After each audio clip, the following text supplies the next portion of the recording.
የፕላስቲክ ከረጢት ስለተከለከለ ተብሎ ንጽህናቸውን ባልጠበቁና የቀለም ንክኪ ባላቸው ወረቀቶች ዳቦና መሰል የምግብ ግብዓቶችን የሚሸጡ ነጋዴዎች ከድርጊታቸው እንዲቆጠቡ የአዲስ አበባ ከተማ አስተዳደር የአካባቢ ጥበቃ ባለስልጣን አሳስቧል።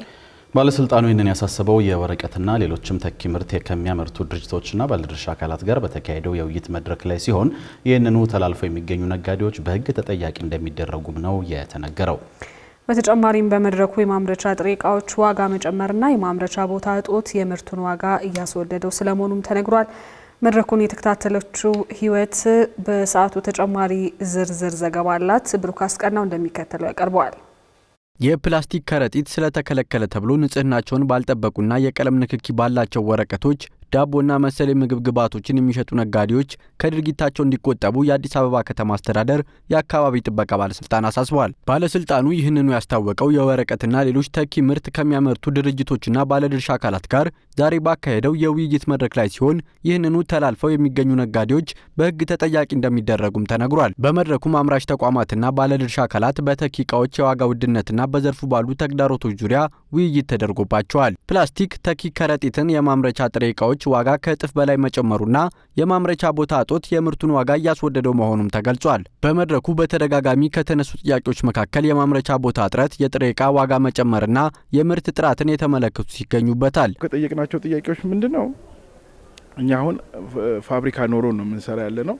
ያው ብዙ አይነት ምርቶችን እናመርታለን። ፔፐር ባግ አንዱ ነው። ስለዚህ ይሄንን ነገር ግን በላርጅ ስኬል ስንሰራ የገንዘብ ጉዳይ ብቻ አይደለም።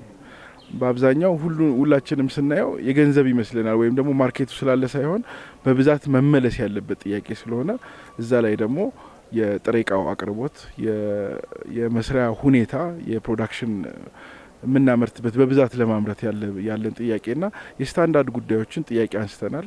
እሱ ላይ እንግዲህ ተነጋግረን አብረን እናስተካክለዋለን የሚል ስምምነት ላይ የደረስ ነው። በዚህ ፊልድ ላይ ያለን ሰዎች ተነጋግረን ስታንዳርዱን ሴት አድርገን ብዙ ስራ ፈጥረንበት ፌስታልንም ተክተን ይህንን ጤና ለመከላከል ወሳኝ ፕሮግራም ነበር ብዬ አስባለሁ።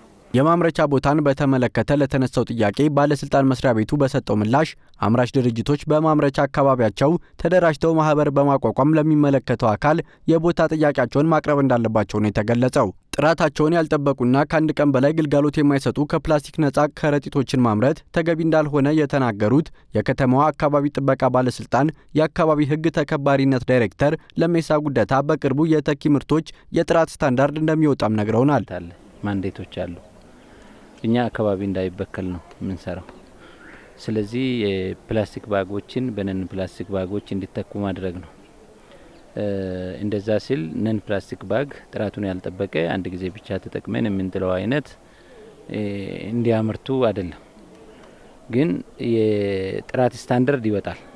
በኒሪን ዘ ፊቸር የጥራት ስታንዳርድ ነን ፕላስቲክ ባግ ሲመረት ዝም ብሎ ዋጋው ተቆልሎ ግን ምርቱ ቆሻሻው እንደዛው ተመልሶ እንደ ፕላስቲኩ አይነት የሚሆን መሆን የለበት። ለመተካት ራሱ ነን ፕላስቲክ ባግን ለመተካት ራሱ እየተመረተ ያለው ተመልሶ ያው እንዳይሆን ስጋት አለ። ግን እነዚህ ተኪ ምርት ያልናቸው ተመሳስሎ ደግሞ ከለርፉል እየሆኑ እየገቡ ያው ምርታቸው እንትናቸው ሮ ማቴሪያላቸው ፕላስቲክ የሆነ እየተመረቱ መሆኑን አይተናል ማለት ነው። እነዚህን ቀስ በቀስ አሁንም እንደገና ሌላ ስራ እንደሚጠብቀን ነው ያየነ ያለ ነው። የፌስታል ምርት መከልከሉን ተከትሎ ንጽህናቸውን ባልጠበቁና ቀለም በነካቸው ወረቀቶች ተጠቅመው እንጀራ፣ ዳቦና መሰል የምግብ ግብዓቶች መሸጣቸው ከጤና አኳያ ያለውን ጉዳት በተመለከተ ጥያቄ ያነሳንላቸው ኃላፊው በዚህ ተግባር ላይ የሚሳተፉ ነጋዴዎች በሕግ ተጠያቂ እንደሚደረጉም ገልጸዋል። ተመሳሳይ የሰው ልጆችን ጤና የሚጎዳ ድርጊት የሚያደርጉ እነሱ ራሳቸው መጠየቅ አለባቸው። ለምን ቀለም በነካው ወረቀት ዳቦና ሽጎ ይሰጣሉ? ይሄ ስታንዳርድ አይደለም። ያ ዳቦ ቤት መጠየቅ ነው ያለበት። እኔ ያለ መሸጥ ነው እንጂ ለምንድነው በቆሸሸ ነገር ለሰዎች ጠቅልለው የሚሰጡ? የምግብ መያዣ ስታንዳርድ እኮ አለ፣ ህግ አለ እኮ። በዚህ ሀገር ላይ የምግብ መድኃኒት ቁጥጥር የሚያወጣው ስታንዳርድ አለ። ባጎች ምን አይነት ስታንዳርድ መያዝ አለባቸው? ምን መገባቸውን ነገሮች በምን አይነት እቃ መያዝ አለብን? ፕላስቲክ ፌስታል እኮ ባይዘው በእነሱም ስታንዳርድ እየተፈቀደ አይደለም። ኬሚካል ነገሮችን በምንመገበው ነገር ላይ ሚት ያደርጋሉ። ያንን አላስቀረልንም እኮ ፕላስቲኩ።